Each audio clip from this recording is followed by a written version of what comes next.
Elementary music teacher friend, you love what you do, but you might feel unappreciated and, in fact, unseen some days. You may even feel like you're on a music teacher island and just want to connect with other music teachers who can relate to both your struggles and wins when it comes to teaching elementary music. I get you and understand completely the feelings you're having. That's why each and every week, the Elementary Music Teacher Podcast will provide you with solo and guest episodes that will help you realize you're not alone in your music teaching journey. Throughout each episode, my goal is for you to be able to walk away with actionable steps and ideas to help you feel like you're ready to take on the new week with whatever challenges may be thrown your way. Hi, I'm your host, Jessica Peresta, and I'm so glad you're here. Whether you're at home, in your car, in the shower, or wherever else you're listening, grab your cup of coffee or whatever other beverage is nearby and listen in to the Elementary Music Teacher Podcast. I'm Anne, co-host of Transparency in Teaching, a part of the Education Podcast Network, just like the show you're listening to now. Shows on the network are individually owned, and opinions expressed may not reflect others. Find other interesting education podcasts at edupodcastnetwork.com. Today's guest is someone who is actually near and dear to my heart. Tina Arenas is someone who I have gotten to know in a lot of different ways. We've connected musically as music educators and had conversations. I've also gotten the pleasure of being able to coach her and help her with her business that she's starting. It's just so cool hearing her story about musical play and why she loves bringing musical play into her classroom, what she loves, why she loves it, what her students love about it, and how she loves inspiring other music teachers. So I knew I had to have her on the podcast to talk about this because, first of all, it's a conversation we have not ever had on the podcast. And second of all, when you hear her speak about this topic, you are going to immediately hear the joy that just radiates from her when she speaks about it. It's just something she's so passionate about, and it makes you want to learn more just by hearing her. So Tina, not to go on forever, but I want you to introduce yourself to the listeners and just let them know about you, where you live. That's an interesting part of your story as well. And just anything else you want the listeners to know about who you are. I just want to kind of start with, I was born and raised in Oklahoma. I really believed growing up that I was supposed to star in the movie Fame. The original, let me be clear about that. That also shows my age. We always joke about that. And we had a long hallway in our house. So I would pretend that I was in the movie Fame and I would run down and, sing, I want to live forever, So that was definitely a part of my childhood.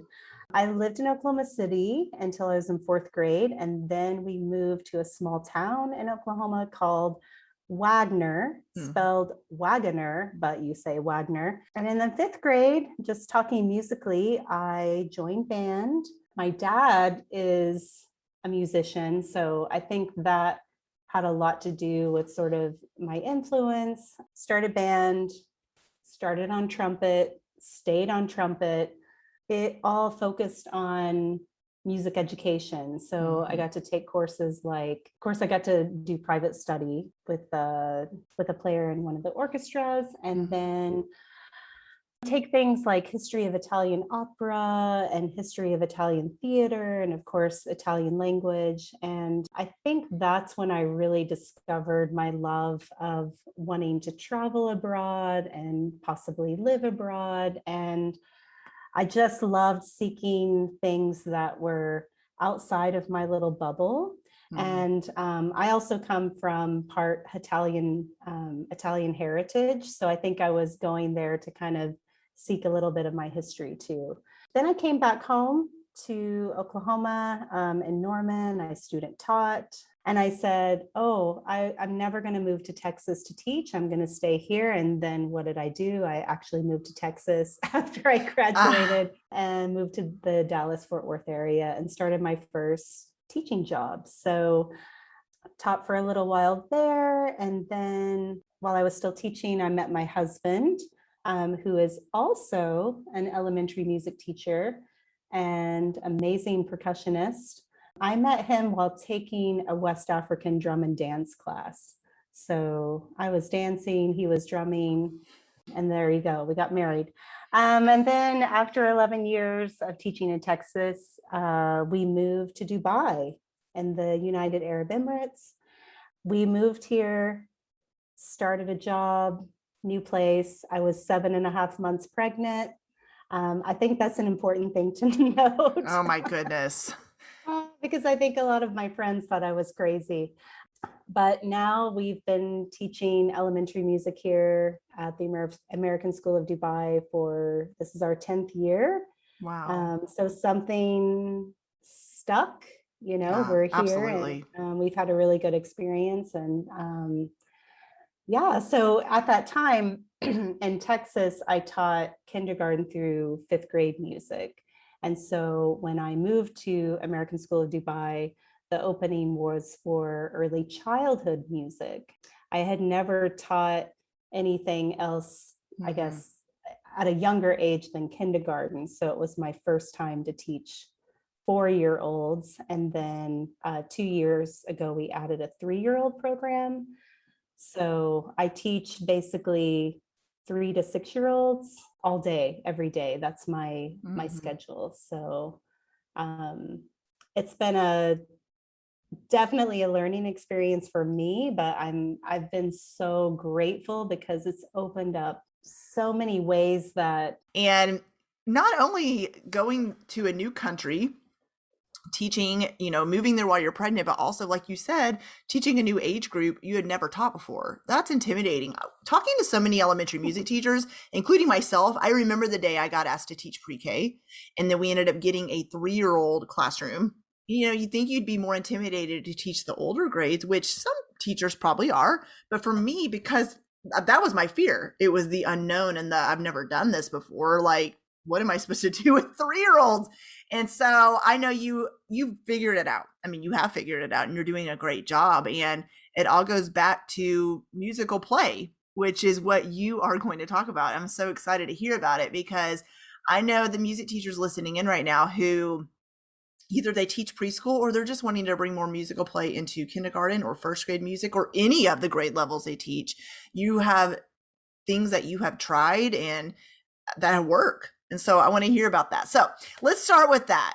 You're passionate about musical play. So just start off by telling us, what do you love about it? How did you begin exploring it, or anything else you want the listeners to know about it? Well, I think it actually went back to the college days, honestly. I mean, I remember, I think it was our sophomore year, something like that. You take a practice. It's not your student teaching, but you take a practicum class and you go out and you observe different classes and things like that. And at the time, I mean, I'll be honest, I was, doing all the things in orchestra, jazz band, wind ensemble, everything, choir, chamber ensemble and choir.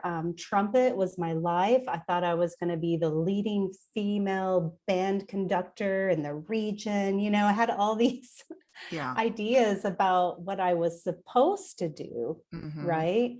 Because that's what I saw. I mean, that's what I was around. And of course, when you're in band or whatever ensemble or whatever has drawn you into music education, there's always something that draws you in, right? You have a connection with.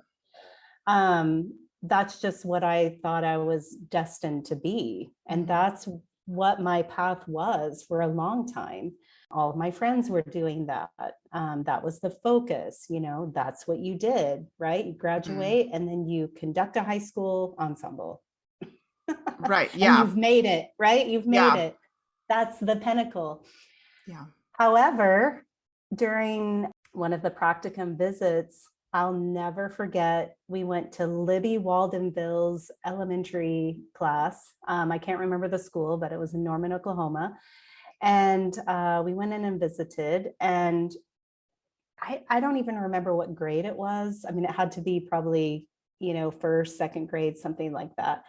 And the kids were all singing and like crawling around like cats and playing and moving and dramatizing. And there was a lot of creation going on. And at the time, I thought, Oh my gosh, I'm at home. I have landed in my happy place. Mm, That's kind of who I am as a musician. And I think that's sort of that little spark. When I saw that, I thought, that's actually what I want to be doing, mm, teaching. How do I get into that? How yeah. do I get more of that? Because this actually is my personality and it looked so fun and playful. And so that was where it really started. And then from there, I just decided to sort of change the trajectory of my training and go more towards, excuse me, the elementary music pathway. Hmm. So all of my training then sort of headed that way. But when you talk about musical play, I actually thought about a quote. So Yeah. if you don't mind me quoting a quote, Yeah. Perfect. that really, I think, pulls it all together for me. So there's this quote by Julia Cameron, who's the author of The Artist Way. If you don't know the book, it's sort of a way to rediscover your creativity in yourself. But she says, we are ourselves creations, and we in turn are meant to continue creativity by being creative ourselves. Mm, So when you think about that, like even as humans, as like humanity, we're created to be creative. I mean, that's just at the core of our being. So a part of reaching into that creativity is through play. And music just happens to be our medium through that. And so I think we, just as music teachers, when we're thinking about that and sort of reflecting on that quote and that idea, that we need to truly honor that instead of, well, I got to get this mm, standard and I got to make sure that these kids know ta and tt and I got to, it's yes. like at the core, who are we and Right. what do we need and what do we crave as human beings, Yeah. right? So at Yeah. the core, that's something I'm really um, passionate about in that way. Yeah. Yeah, because kids need to experience music. Yeah, of course they need to learn it. And of course, like you said, there's standards to cover. Of For course there sure. are. But if they're not experiencing music and having fun with it or crawling around or using their bodies in different ways, they're not exploring music the way it's meant to be explored. It's not meant to be sit and just sit the whole time. And you were talking about your experience. I think we can learn from observing different teachers, good or bad, or like, I want to do that, I don't want to do that. And I had those experiences as well. I remember walking in, my first practicum, I think I was a sophomore in college, and same, walked in an elementary classroom, the first elementary music classroom I had been in, let's be honest, probably since I was in elementary school, and just being like, these kids were up and moving and dancing and engaged in the lesson, and there were no chairs set up, and it was just awesome. And I mean, granted, she probably may have planned that lesson knowing we were coming. But I mean, maybe what she did in that classroom every time. But then I've shared this story before, my student teaching experience. The kids sat in chairs and turned to the next page in whatever music curriculum she was using and sang the song of the day. And then the next time, turned the page. There was no logic behind it. There was no planning behind it. It was just like, what are we doing in here? I remember, so when I got to Mhm. take over, and I made her feel uncomfortable, I think, a little bit because my approach was so different. Because I remember even asking my professor, am I allowed to do things my way a little bit in here? Or do I have to do it the way? He goes, no, I want you to take over. And I remember some pushback from her because I said, can we move these desks out of the, like, just push them to the side so I can get the kids moved? I just saw the kids' faces light up. Not that she did a bad job, but they just wanted to get up a little bit. Like, to have them sit some, but get Mhm. them up and move. These kids need to move. And so I took that with me into my first teaching experience, where I didn't know how much that would help me when I walked into the school that I've shared this story a billion times. I didn't have any resources. I didn't even have desks or chairs at my disposal. I had nothing. But I remember that experience of, wait a minute, I just left student teaching where I let the kids be creative and move their bodies, and we were moving a lot. Why am I not doing that here? Like, Don't focus on the stuff, just get the kids moving. So anyways, I love your story because you're right. We can learn a lot from observing other teachers and from learning from them. And even before we become teachers, totally. And your story about musical play, I just love, I think there's so much to that where it sparked an interest in you, just observing that one teacher was like, wait a minute, this is what I'm supposed to be doing. And so I want to get into that. In your music classroom, how do you bring musical play to your students? What are some ways that you love to do that? I think it can, you really have to be a reader of energy almost. And, I have to say too, I mean, I've been teaching now for just a little over 20 years. So I'm not saying that this, came my first year of teaching. Honestly, I was terrified of kindergarten my first couple of years of teaching. It was my most feared class to teach. I felt really unconfident, but the more that I've done it, and I've been fortunate enough, obviously, to really dive deep into it for now 10 years. I mean, I joke about it at school. I say, oh, my little kindergartners, my seniors are coming, because they're the oldest grade that I teach at school. So I think, oh my gosh, there's so many ways to think about that as far as like when you're in it, right? You're in the moment. And this is, hello, let's preface this by saying not all days are amazing.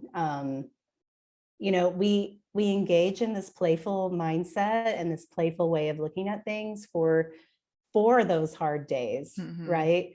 For those moments where you know that there's going to be challenges. So I'm not going to paint a picture of like, oh, it's always like this, and everybody's facing front in the line, and they're all ready to come in. That's false. Right. But what we can do is, as teachers, sort of read that energy, right? Read the energy of the group, read the energy of the individuals in the group. And that's prefaced with, how have you built your relationships, and how do you really know the kids, and what kind of energy they're bringing into the environment, and what kind of environment do you want to co-create with your students, right?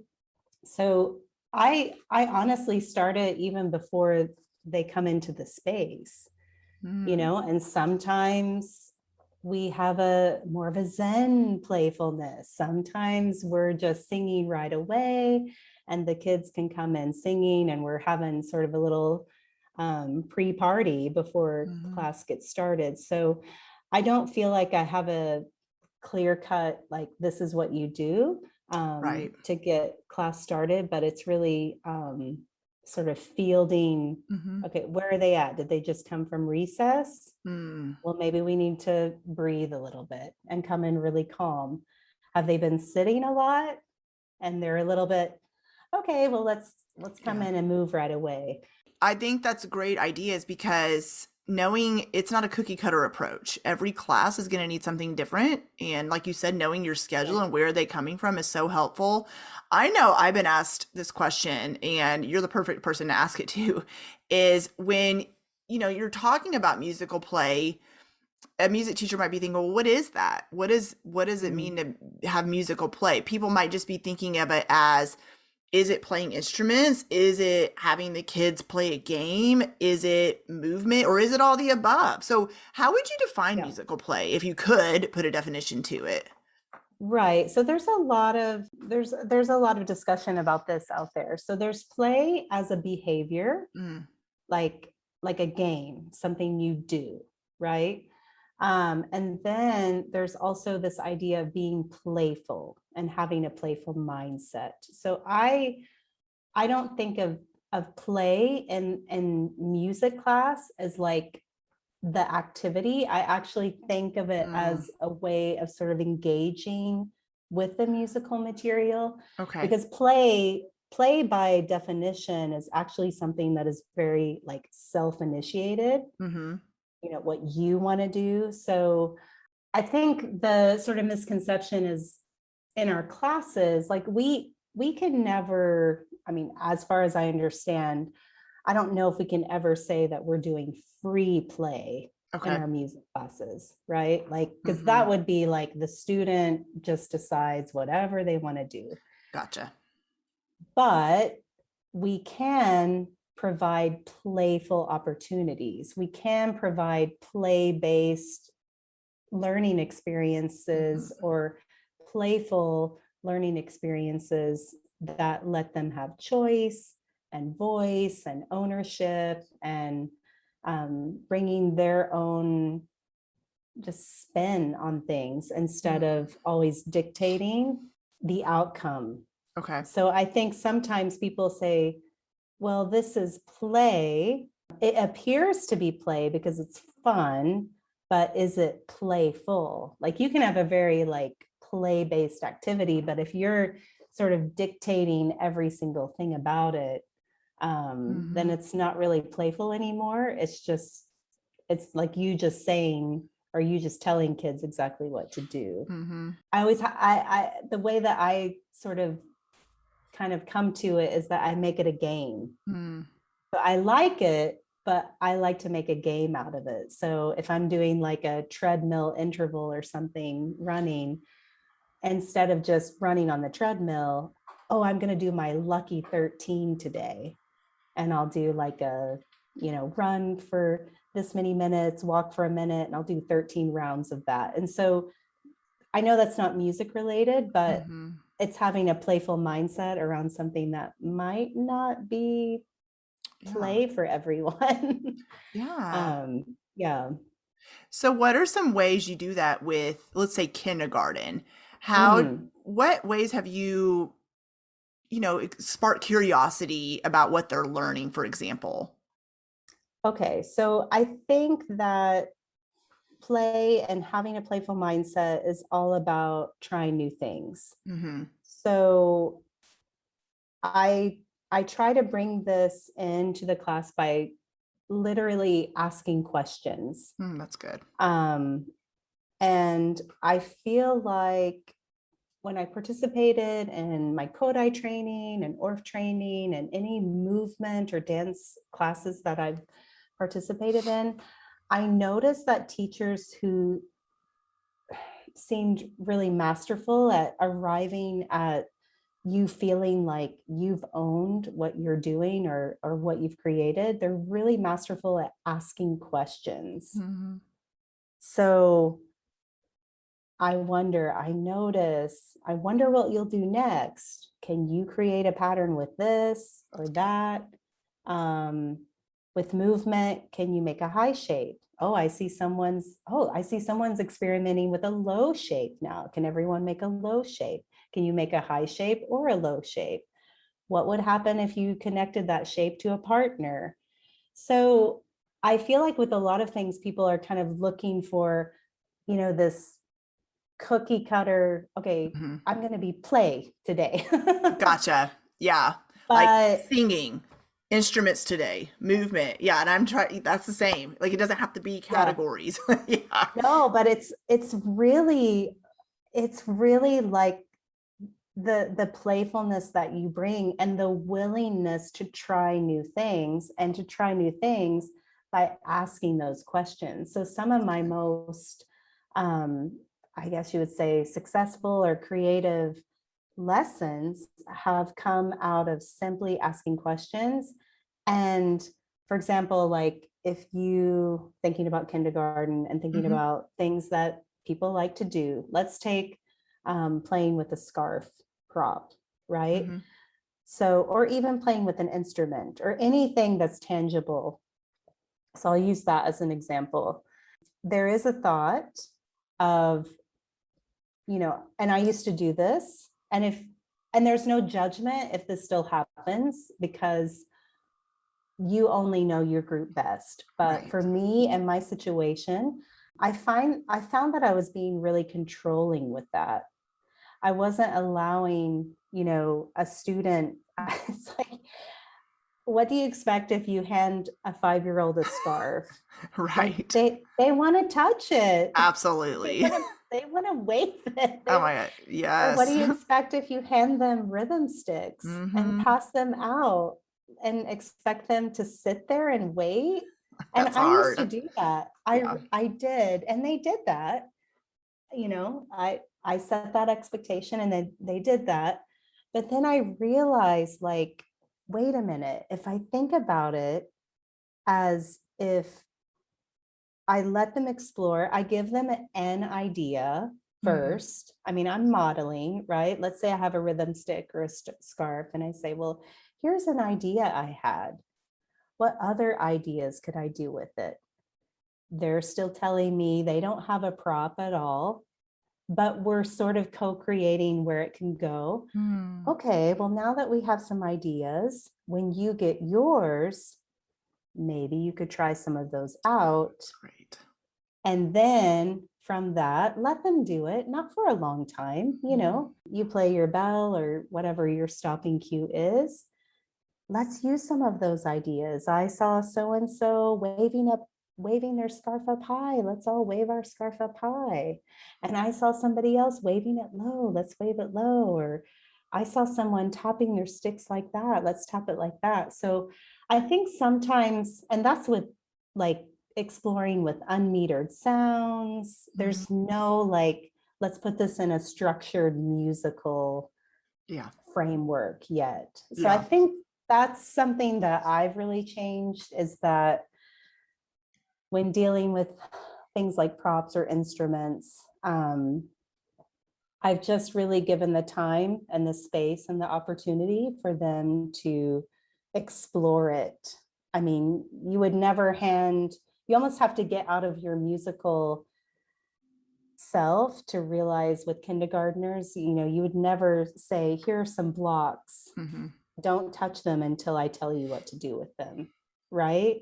Yeah. So you have to just think of like, what is a mind of a pre-K or a kindergartner? You know, Mhm. they want to get their hands on it as soon as they can, Mhm. but we can still guide them to be safe with it.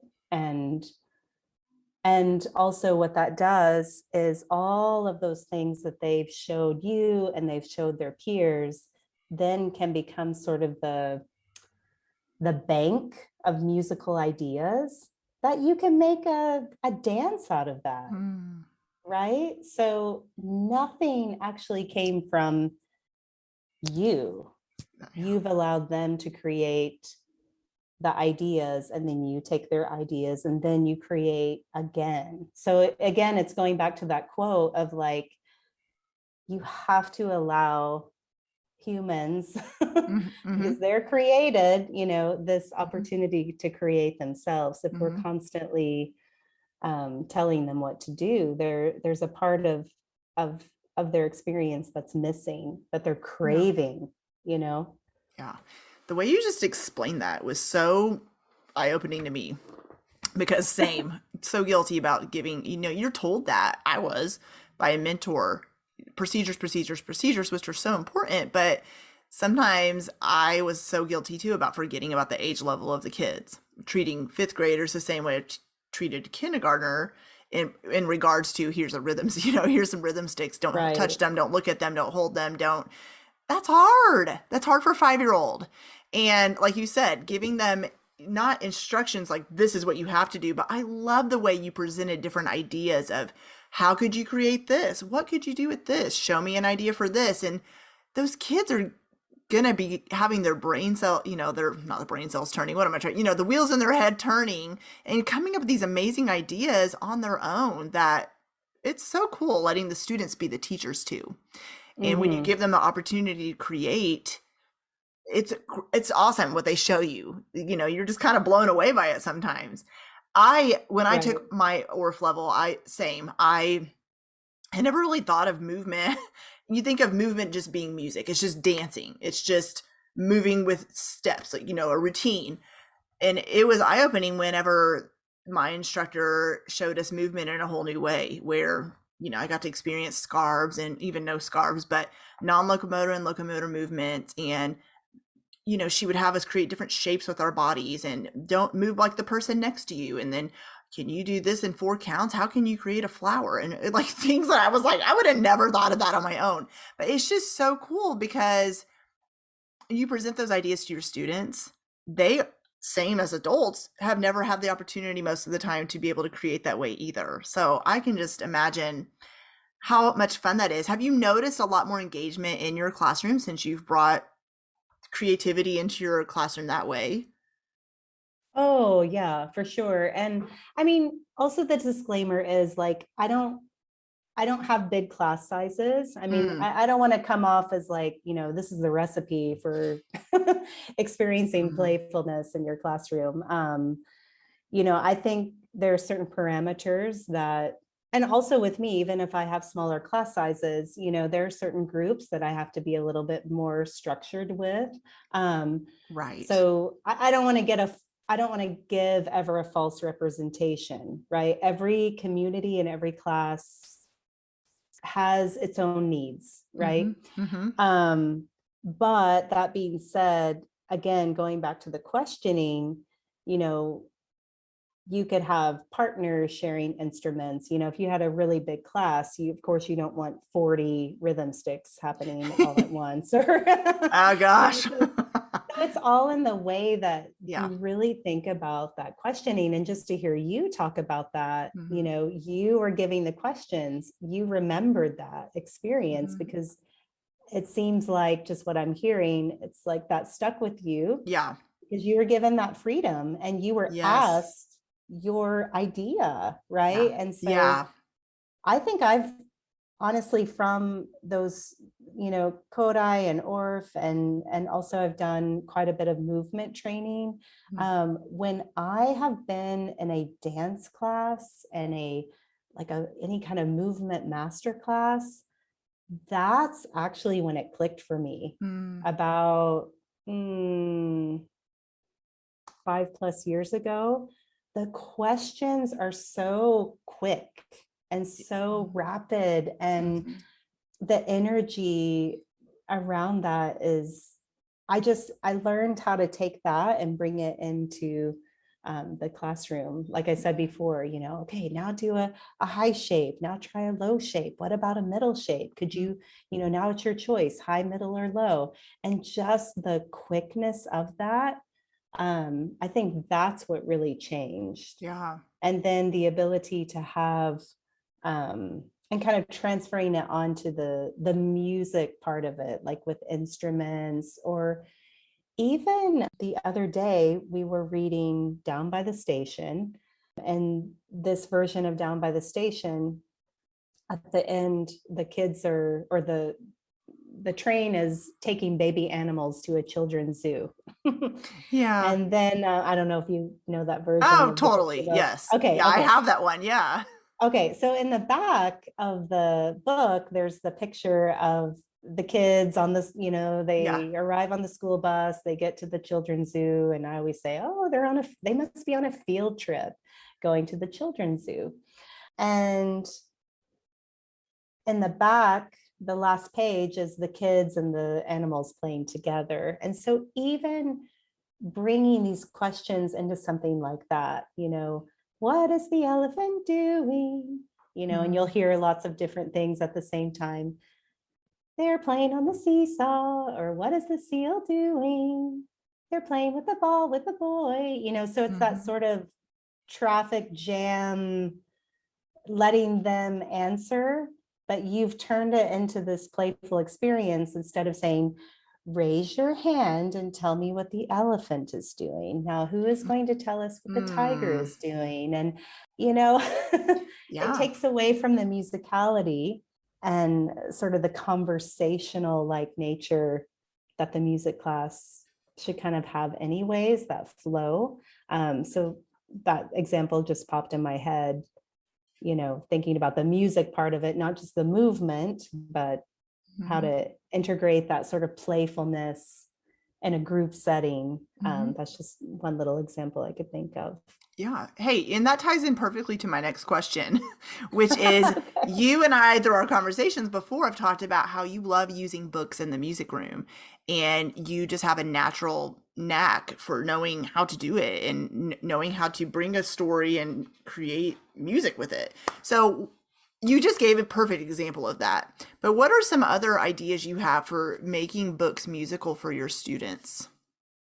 Oh my goodness. I think there's so many. I think first you have to be sort of comfortable being a storyteller and working on that craft.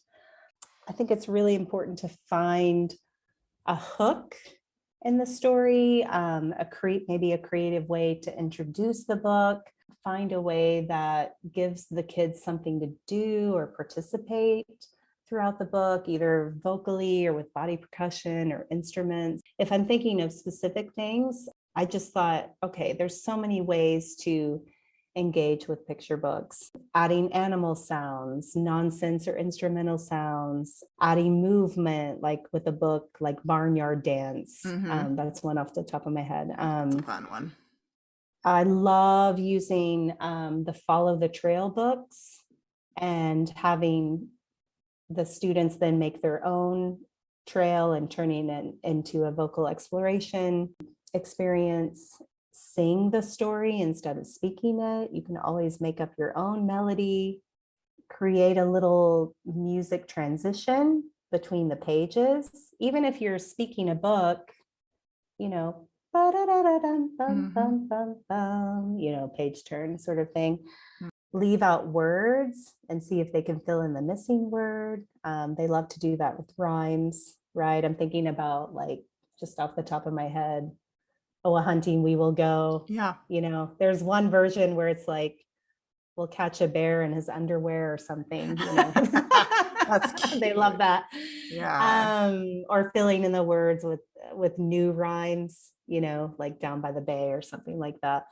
Or taking a book, like, I'm thinking of a book like Pumpkin Soup, I think it's called, or Up, Down, and Around. At the end of the book and that one, they're all having lunch. And so using that opportunity to either do like chop, chop, chippity chop, that rhyme, let's cut up some food for our soup or for our lunch. You could insert like a known rhyme in between the pages, or maybe that's an opportunity to actually introduce it as a new rhyme, like as a transition. Picture books oftentimes have a lot of repetition. So turn that repetitive section into a song so that it becomes this musical experience. And then it's a back and forth sort of question answer. I think I mentioned with Down by the Station, I kind of like to think of it as like play an I Spy game. So even if you read that book even more than once, where is the elephant? The elephant's on the seesaw, or I spy the tiger. What is the tiger doing? So you can, again, make it into an I Spy sort of experience. I don't know. Those are some things that I can think of just sort of off the top of my head. And then looking for books that are a little out of the ordinary, like pop-up books and books that have texture to them and things like that can also sort of inspire some musical opportunities. For upper elementary, speech pieces are great. I love poems and bringing poems into the upper elementary grades. In fact, I told you this, I'm developing curriculum right now, a music curriculum for the state of Virginia. And one of the lessons I just finished creating was about rhythm and poetry. And I remember she's the head of the curriculum was like, I didn't realize poems and music go together until I saw your lesson you created. And I think a lot of times teachers don't realize, this is a conversation for another day, but all the things that the kids are doing in music, where they're practicing literacy skills just as much as, music. But I love with older elementary, what I'm getting at is with a poem, they speak it in a rhythm, but they don't realize they're doing that. And so when you slow it down, you're like, listen, pat the steady beat to this, and I want you to hear the rhythm you're saying. Like, let's identify the notes that you're already naturally speaking. And then also part of that lesson is we added a melody to it as well. I had the students virtually add a melody, but they got to create their own. How do you want to sing this now? You get to choose. And I gave them, you can use steps, skips, or repeats, but how are you going to create a melody based around the rhythm you just found in the poem? And I think that's so neat, because talk about them forming connections with, they're doing musical play, but they're also forming connections like, wow, we do poems or stories all the time in our classrooms. I had no idea this could be musical. And I just think that's such a Right. great way for them to form those connections in their brain with that as well. I'm sure Right. the teachers in your school have probably, been so grateful that you're bringing in stories in the music room, right? Yeah, and they really get it. I mean, even if you go back to the sort of the follow the trail books, it's not just like we're doing this to do it, right? Absolutely. The kids understand, oh, when our finger is going up, our voice gets higher, and when it goes down, our voice gets Mm, lower. And so what makes those skills stick and makes it fun and motivating is that the kids, first of all, maybe they get to touch the book, so mm-hmm. there's that tactile experience, and then they get to create their own. And so Yeah. again, going back to that sort of idea of a hook, use the book as the hook. You've read it, you've asked them, what happened to our voice, how did it change, and let them come to that instead of just telling them. And then now can you create your own? Yeah. And so they remember those things. And now, can you go around and show a friend what you created and then let them try out your idea? I mean, Mm, it seems so simple, but I just think, wow, these little yeah. tiny little board books can actually go a long way to letting a child really explore on their own. And then that collaboration piece, or just the idea of like sharing your work with someone Mm. else, is so validating. I don't know. I think there's just a lot there that you could go, like you could list all the positive things out of that. And to the naked eye, it's like, oh, isn't that fun? But for us, we know all these foundations and all of these positive emotional experiences are taking place. I mean, Oh, they're so yeah. proud of their work, Hmm. and proud to share it and own it. And so, you never know what you can get just out of a picture book. And I feel like books, again, like that experience is so different than books Hmm. in the classroom. Yeah. So what you're saying is there's no set way. And throughout this conversation, you've said that with books or bringing musical play in your classroom, because every teacher sees different students, every teacher teaches different grade levels for that matter.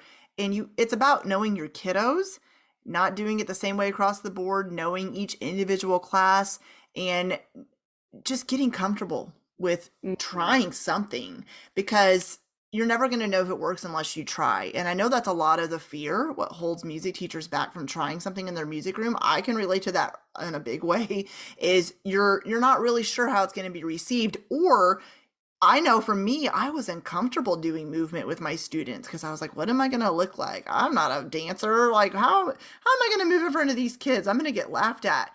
But when I would show up with confidence and just do it, they were confident in doing it. And so, gosh, that's a huge part of it, I think. It's just taking yourself out of the equation and focusing on your students, getting out of your comfort zone and just starting somewhere. You don't have to apply Yeah. every idea you heard today, just start somewhere. So, Tina, I want to hear any advice you have, any last minute advice, or anything maybe you didn't touch upon that you want to share with music teachers listening. I'm not sure if this would be advice, but I would ask yourself the question, have you played today? It's good.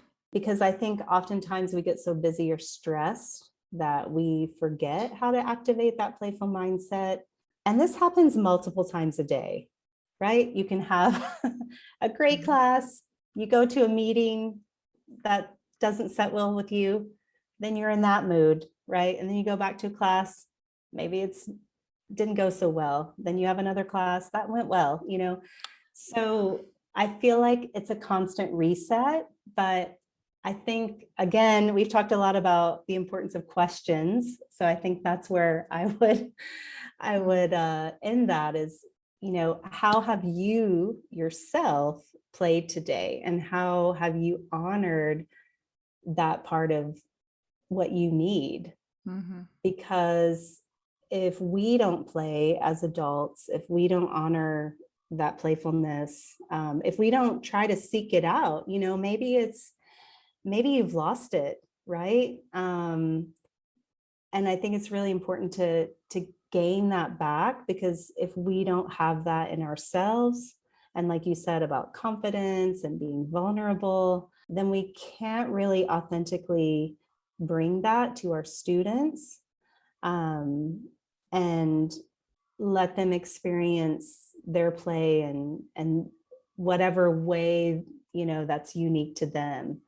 And so I would also say in that regard, to think of play as learning. It's about finding your joy.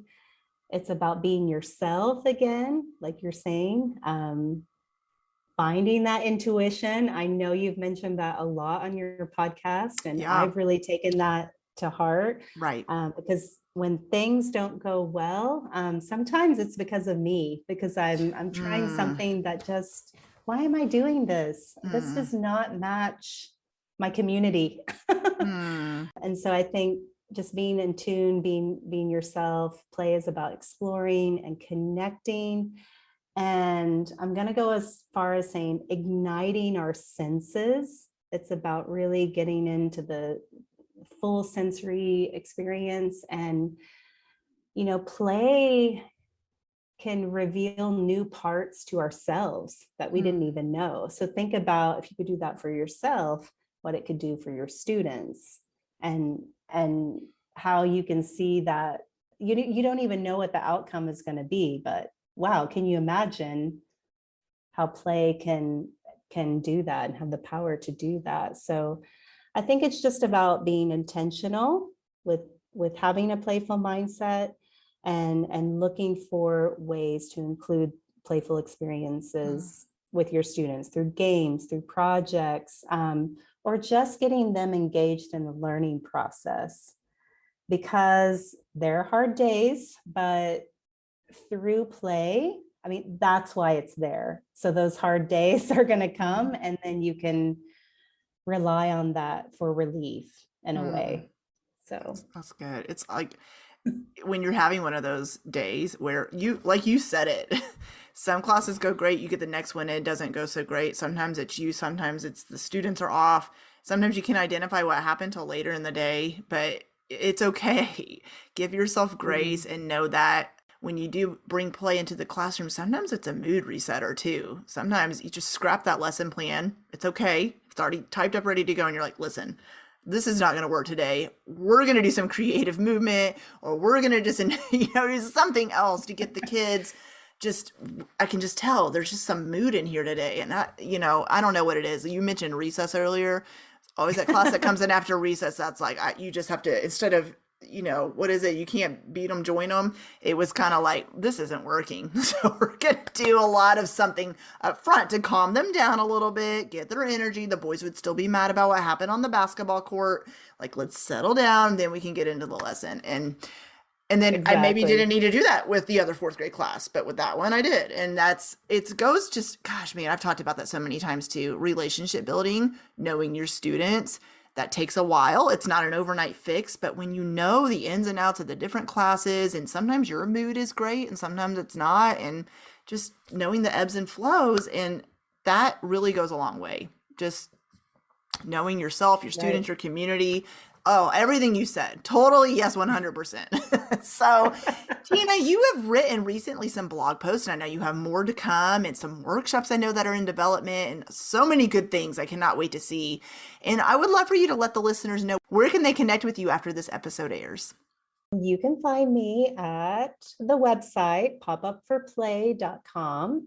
And if you go there, you can grab a freebie. So we talked a lot about using books today in your music class. If you go to the website, you can grab a freebie called Vocal Exploration Ideas Using Picture Books. So there's about 10 books there and lots of ideas to use. I'm also on social media platforms like Instagram and Facebook, and just recently starting to post on Pinterest.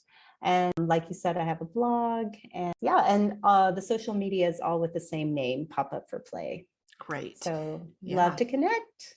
And I will include all of that in the show notes. Get the free guide. It's awesome. I've seen it myself. It's amazing. She really poured her heart into that, and it's great. You'll get so many ideas just from seeing the free guide. And Tina, thank you so much for coming on here. This has been amazing. Oh, thank you for having me. I want to say I tried something new today. This is my first ever podcast. So thank you very much. I really had a lot of fun.